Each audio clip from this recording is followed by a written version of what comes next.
Last year, 1.7 million people took their driving test in the UK. Just 46.7% of them passed. 72% of drivers we polled reported feeling nervous before their test, and nearly half said that nerves affected their test in some way.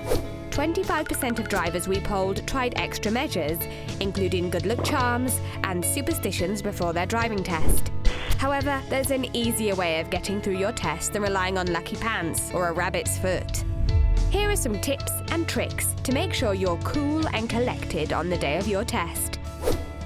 Mark Fitzgibbon has been a driving instructor with the AA for 7 years. He's seen it all and knows exactly how nervous young drivers can get. So here are his tried and tested tips for keeping cool on your big day.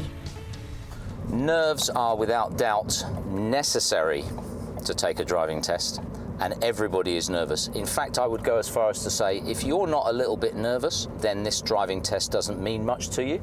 The nerves are going to go nowhere. What you need to do is to focus on the process of driving.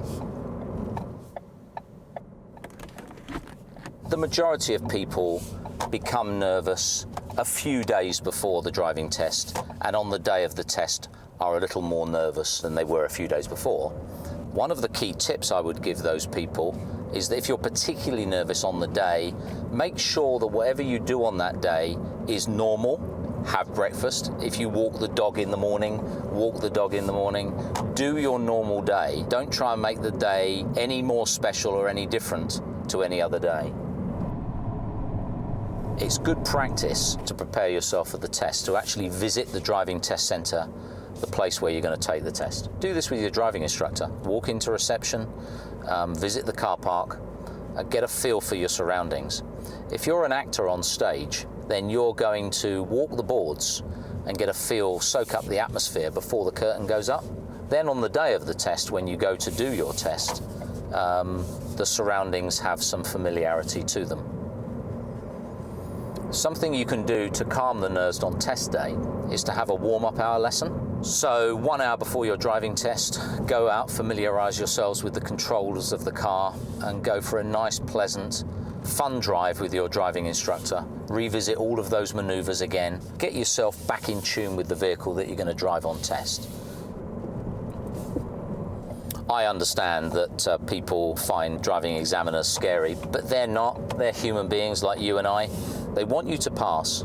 In their minds, you've passed when you arrive at reception, and it's your job now to fail yourself.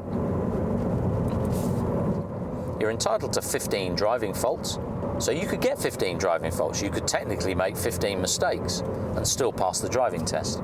Just focus on the road ahead and concentrate hard on process. Everything will just flow from there. So process is a series of safety disciplines. In driving terms, that means following a process called MSM, mirror signal maneuver, before you change speed or direction. If you do those and follow those in the right sequence, as you have been doing on your driving lessons, then you're going to pass your driving test. Need some more hints and tips? Here are 5 ways to give yourself a mind and body MOT. The day before your test, get some exercise. It'll help you relax and it'll give you an endorphin boost, which is great for maintaining a positive attitude. Don't go out on a bender the night before. Even if you're feeling anxious, you'll feel twice as bad the following day, and you might not legally be able to drive. Go easy on the caffeine in the morning. You want to be alert, not buzzing. Get plenty of sleep and book your test for the morning if you'd rather not fret about it all day. Finally, switch your phone off or turn it to aeroplane mode an hour before the test to help you clear your mind. Last year, more than 800,000 people passed their driving test. Don't let nerves stop you joining them.